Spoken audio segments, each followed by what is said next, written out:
Una de las palabras proféticas de Yeshua para expresar el carácter de la sociedad y el mundo que los hijos de Israel enfrentarían en los últimos tiempos fueron como en los días de Noé.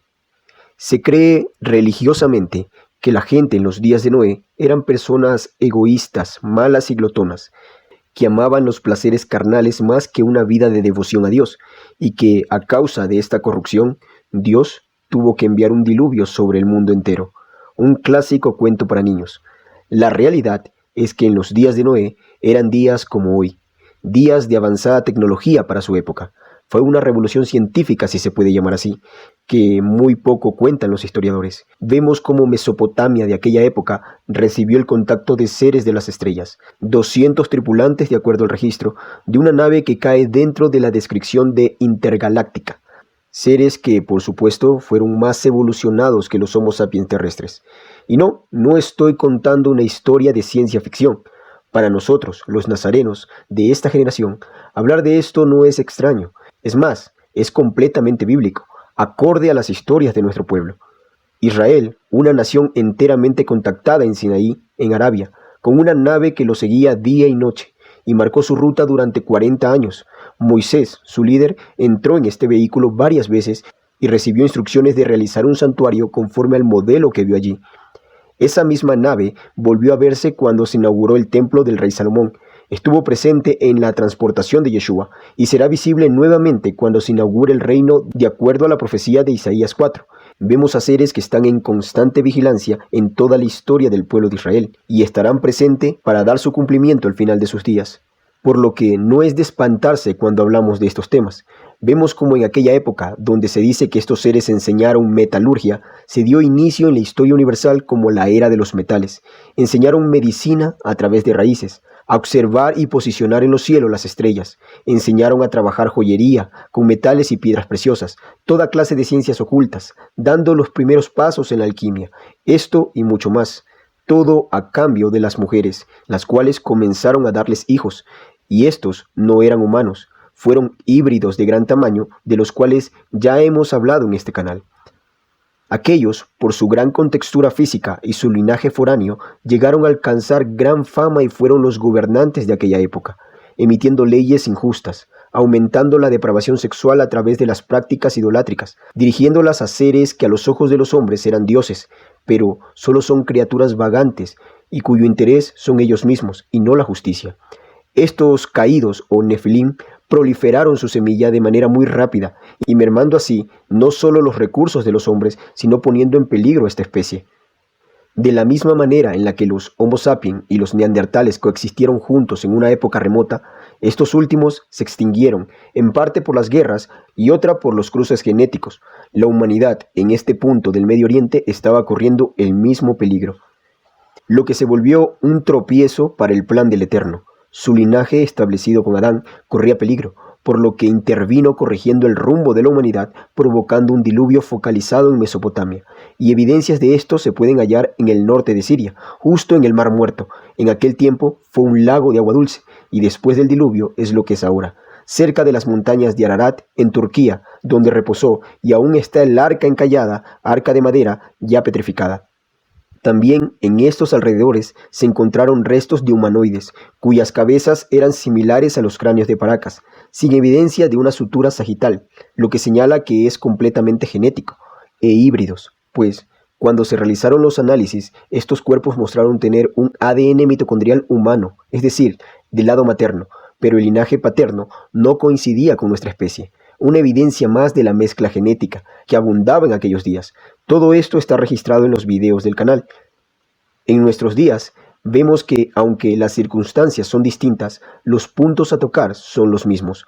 Ya contamos en nuestras manos con tecnología foránea. Tenemos a personalidades como Paul Heller, un ex ministro de Defensa de Canadá, hablando de las razas extraterrestres que han visitado la Tierra y cómo confronta a los jefes militares y mundiales a escuchar las advertencias de estos seres. También, cuando se envió al espacio el radiotelescopio de Arecibo, el 16 de noviembre de 1974, se envió un mensaje con información de nosotros, sobre nuestra ubicación en el espacio y nuestra composición química, matemáticamente elegante e inteligente en código binario, pero sencillo para descifrar a cualquier civilización con la tecnología suficiente para recibirlo. La respuesta llegó 26 años después, en unos campos de trigo en el Reino Unido, cerca del radiotelescopio de Chilbolton en Hampshire, haciendo uso del mismo código descifrado para devolver el mensaje. Estas razas hoy en día buscan lo mismo que en aquellos años: reproducción. De acuerdo con los informes que los abducidos han reportado al encontrarse bajo hipnosis, declaran que ellos han perdido la capacidad de reproducción y tienen que tomar asistencia de las hembras de nuestra especie y así, en forma de bebés in vitro, poder perpetuar la suya. Sí es cierto que no vemos hoy gigantes en medio de nosotros, pero las prácticas parecen apuntar a lo mismo, con ligeros cambios, pero muy pronto, al igual que en esos años, los veremos descender y presentarse sin más misterios. Pero aún faltan unos pocos años para ello. Hasta ahora se mantienen ocultos, pero sus actos no cesan y su influencia sobre el mundo se nota. El día de hoy existe un linaje que es cuidado y forma parte de las más altas esferas del poder. Vemos como hace unos años sacaron a la luz los lazos genéticos que han tenido casi el 96% de los presidentes de Estados Unidos y cómo estos a su vez tienen una relación sanguínea con la familia relacionada con la corona británica. Miramos a los Rothschild, Rockefeller, Windsor, todos ellos cuidan una dinastía y participan de un culto a entidades. El falso Mesías saldrá de entre estos. El mundo de hoy, al igual que entonces, era gobernado por individuos que adoran a estos mismos seres, llamándolos dioses, dándoles lugar de manera obvia en las casas gubernamentales. Se ha legislado de tal forma que la depravación idolátrica y sexual es programada desde la infancia de nuestros niños, afectando a toda una cultura. El mismo camino que en los días de Noé, hoy se está trazando. La genética humana está por cambiar.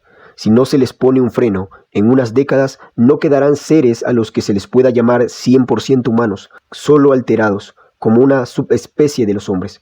Vimos cómo hace unos años atrás, de manera completamente antiprotocolaria y anticientífica, se recomendó al mundo someterse a una terapia transgénica, de la cual no sabemos nada sobre sus efectos a largo plazo.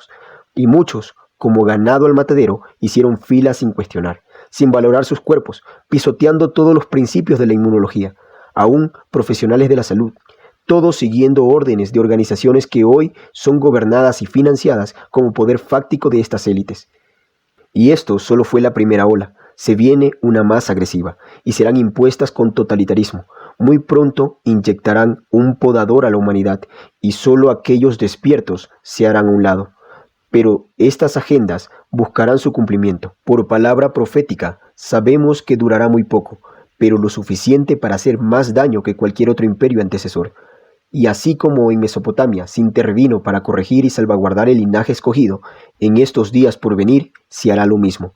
Veremos a nuestro soberano descender al igual que ellos, pero con un increíble poder militar para darle fin al cántico de Moisés y recuperar la tierra de su linaje, y reorganizar las leyes del mundo, detener los cambios genéticos que podrían extinguirnos como especie para dar lugar a una transhumana o algo no natural. Y esta es la verdadera razón del por qué Él ha prometido regresar. No para salvar a la humanidad de la inmoralidad, vicios o guerras. Esas cosas serán cambiadas como un efecto colateral. Su misión es rescatar el linaje de Adán, mismo que a la postrer fue escogido para corregir al universo. Cuando éste haya alcanzado la evolución sin el egoísmo e intervención de estas especies, que toman como arma la deficiencia humana y su manipulación para engañarnos y presentar su agenda como el camino necesario a la perfección. Pero el Eterno nos ha mostrado su camino, y su camino es a través de la sabiduría dejada en la Torá, misma que nos lleva inmediatamente a reconocer a Yeshua como el Mesías de Israel. Israel, la nación que restaurará al mundo entero. Y todo esto está a unos pocos años por venir.